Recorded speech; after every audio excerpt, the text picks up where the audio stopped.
just a screenshot. I just want to keep some of the information on it private. Perfect.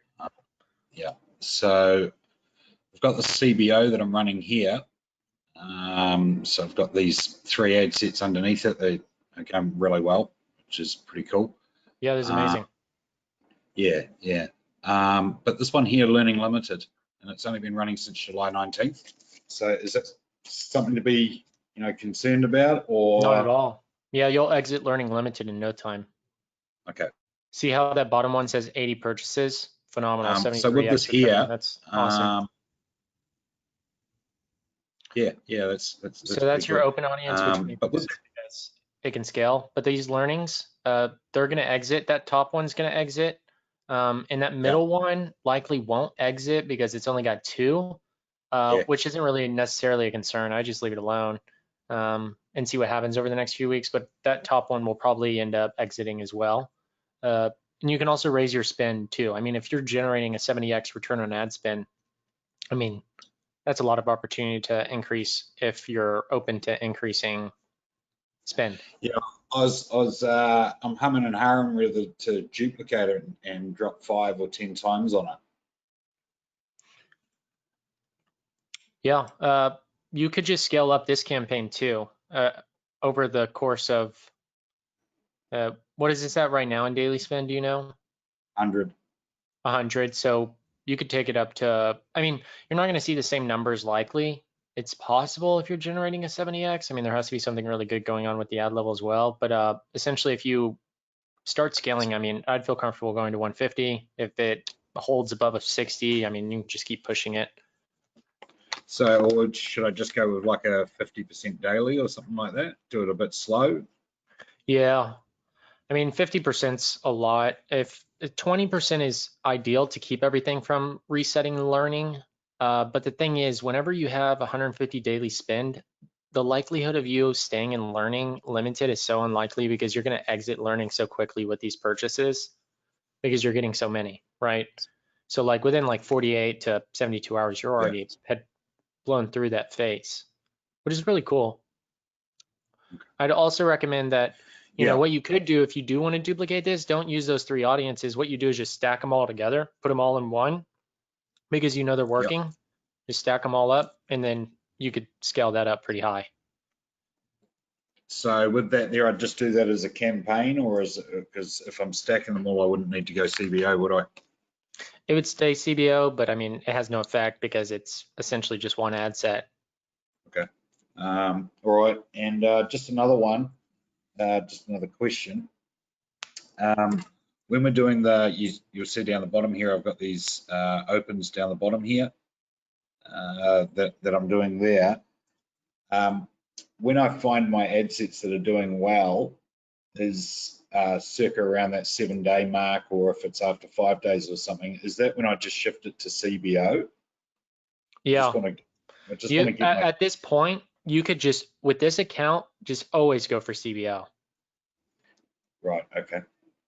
You're getting enough purchases for the algorithm to have a high enough level of understanding of the data to be able, it'll be able to make faster decisions than you could ever imagine. Okay. And if you're on a CBO right now at that top one, I mean, you can already see the effects of it being able to shift dollars in a seamless way to be able to generate a good level of returns. Okay, all right, that's cool. And what else have we got written down here? It's the same thing when shifted that. Yeah, my main thing is just going from shifting from ad set level budgets to CBO. You know, it's just making sure I got my head around the timing of being able to do that. So that's cool. All right, that's me done. Thanks so much. Awesome results. Really cool. Okay, thank you. All right, bye. Bye. Perfect. Yep, awesome. So, man, what I've done since we last spoke, I'm doing 2 tests. So one is the renovations, which you can see on the top line, and the second one is the non-CBO 2. But what I wanted to focus on today, because we haven't got the proper results as yet for the first 2, I wanted to focus on the CBO. So this one. Let's go to the ad set level. Yeah, flip it to CBO. Yeah, change these to CBO. Change these to CBO? Yep, so edit the campaigns and just, yep, you can retitle them and then just edit both of them and flip that button to make it a CBO campaign officially. Hit edit right there on the pencil. Yep.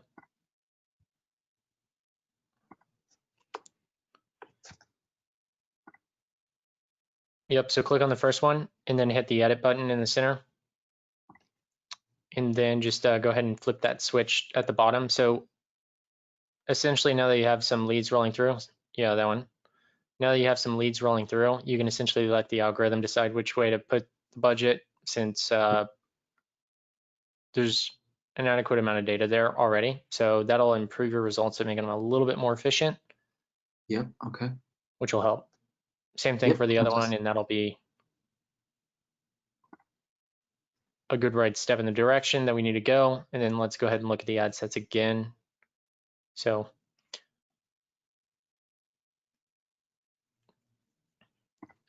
okay. Cool. Yeah, now that those are there, that's awesome. You got that step out of the way. Then go to the ad sets again. Let's check those out. All right, cool. Yeah, go to the ad level.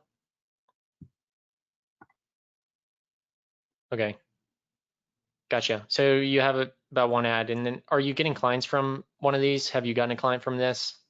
Man, I've gotten some really good leads and I'm working with them. The question then becomes is what can we do by way of just increasing the results? Is it worth increasing the vendors yet, or lookalike audiences? Yeah. Okay. Okay. Because now that you have data coming through, now you just want to switch to focusing on your own internal data, and then you get any of those scrappy or no good ads that are in those interest audiences, you kind of get to avoid those because you get to choose which data you want to get more of, and then you just see a lot more quality roll through, and then all the work you've already put in over the last few weeks will start to compound. You'll like realize some of the people you talked to that were qualified that weren't ready to move forward, 4 weeks later from the campaign, they'll come back and say, hey, we are ready to move forward. Actually, now's a good time for us. Right. Okay. So you think the lookalike audiences is the way to go for basically all of the ad sets? Yeah. Yeah. Okay. Not all of them right now. I would launch another campaign focused on lookalikes. Okay. Yeah. Don't turn off what you have going here. It would just be an addition. Yeah. And then see how that performance goes, and then shift more dollars into it if it's working, and then phase these out. Yep. Makes sense.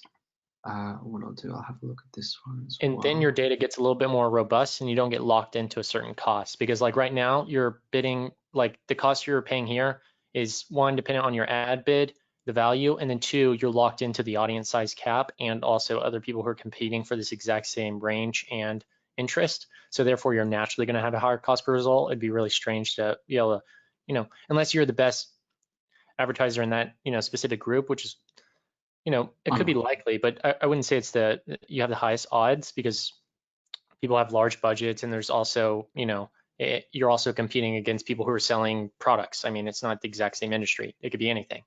So the bids are gonna be raised how they are right here. So the moment you switch to lookalikes, you're gonna have the opportunity to, focus on your own data and not have to worry about people trying to dig in your pool, which will allow you to really drop your cost. Yeah. Okay. Makes sense, man. Makes sense. Are you able to cast your eyes upon a few of these ads and just see the results and see if they're actually worth keeping on?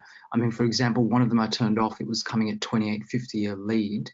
Okay. Have you been using your UTMs for when you're, remember that checking your CRM with the Facebook, how when a person comes through that's qualified, you're seeing which ad they came through? Yes, I'm doing that now. Perfect. So as long as you're making your decisions off that, I mean, like there's really nothing I could tell you to improve from that point, because you're already doing it. Yeah. Okay.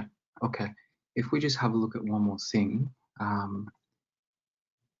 you can see the cost per result is huge here. Is that only because there's been 2 results? Yeah, that's ridiculous. What's the audience size?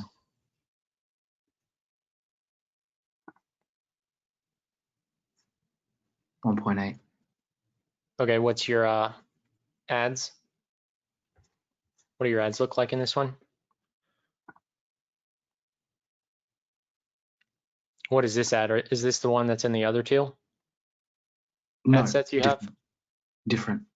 Why not take the other ads that you have and put them in this one as well? Oh yeah, okay. That would improve it, because like, who's to say this ad is better than those? Yeah, okay. I When bet you you say if you put take those two in here, they'd probably start nailing down the cost. Okay. When you say take the other ads and put them in here, what do you mean? Copy them, duplicate it into this ad set. Okay. You have 2 different ads in another ad set, copy both of those and put it in here.